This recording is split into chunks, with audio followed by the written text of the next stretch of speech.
Hello, welcome back, welcome back. We took a week off. It was Mother's Day. It was Mother's Day. Well, Sorry, guys. welcome back as we get ready to continue. We're continuing on. We're going to be wrapping up looking at 1 Corinthians 13 from a perspective of how that practically can be seen in some aspects in our marriages, in our relationships with one another. And today we're getting, as it was said with the title, the always. What we were talking about with the always. Why do we call this, this part of 1 Corinthians 13, the always? Because, in marriage, that's a word we don't use. There's nothing you always do, always are, always say. Big time. But in Corinthians, Paul specifically gives 4 things that are always evident if you're going to say you love. About what love is, always.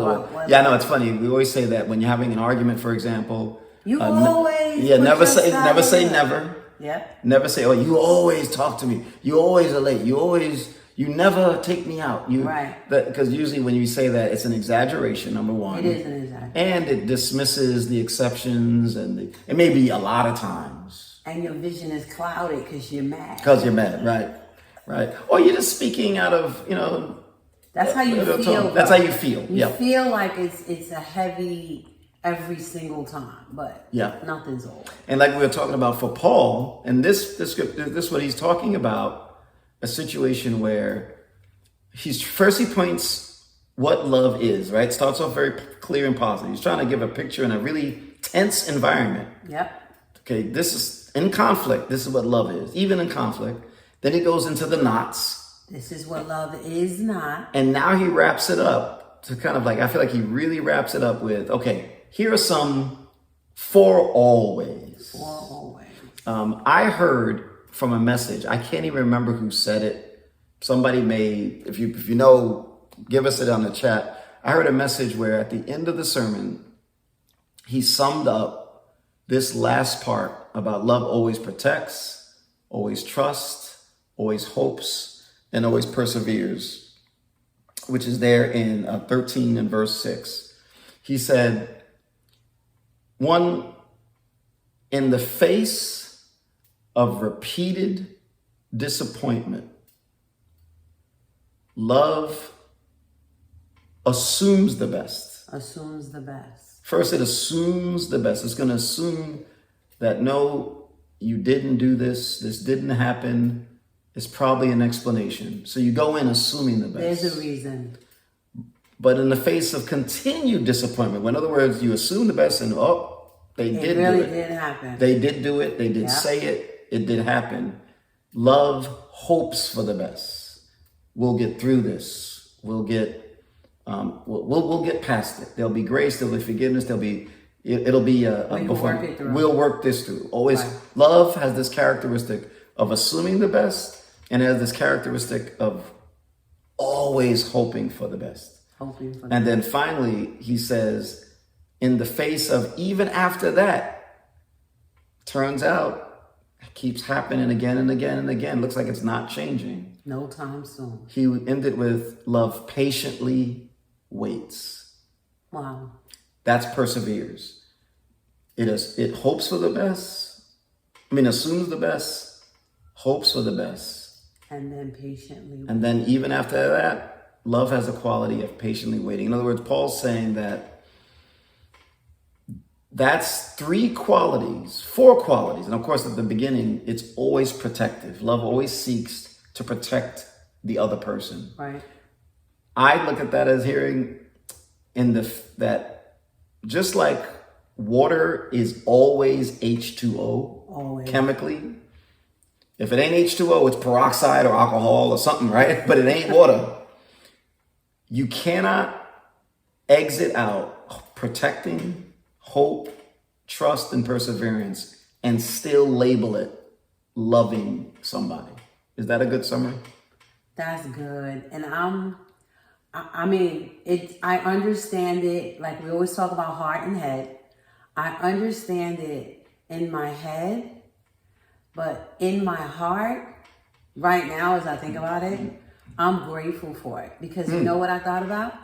I thought about how in my character are some wounds that are not permanent in the sense that the Holy Spirit can't take it away, but it's just like a leaning because of The I'm past. broken, Right. I'm broken, right? And so those four things gives me security that as I'm working through my stuff, and as I'm working to get better at I get it now. and Nice as what you I'm said. working to be different, I'm gonna fall. And it ain't gonna be the first time. And it probably won't be the last time. And so the idea that you're gonna assume the best, that you're gonna hope for the best, and that you're gonna patiently wait while God is working on me And I is struggle. reassuring. Yep. It is reassuring. It's reassuring. Yep. I guess as the person doing it, it's reassuring. But as the person giving it, No, it's challenging. It can be it's challenging. Yeah, and I think Paul meant it to be challenging because I think that there was Christians in this context. Remember, Corinthians was written in a very argumentative time. He meant to paint a picture of love that you cannot make the excuse of not being persevering, not trusting, not hoping, and not assuming the best, and still saying you love that person. I think he was putting that off the table. So it was an always. That's one thing love. It's you didn't always. protect them. How could you say you You love love him, you didn't protect him, then you didn't love him. Right. He did it again and again and again and again and again, 70 times 7. Exactly. You didn't persevere? If you're not willing to stay in there with them That's true. as much as you can, then you didn't love them. Right? So it's hard. It is hard. It's encouraging on one side, then it's tough on the other. Look, a practical from all of this. When you think about your marriage and the times in your marriage where you've had an argument, a disagreement, a tension, something you want to complain about to your spouse, one of the most important things that you can do is to model the always, even as you argue.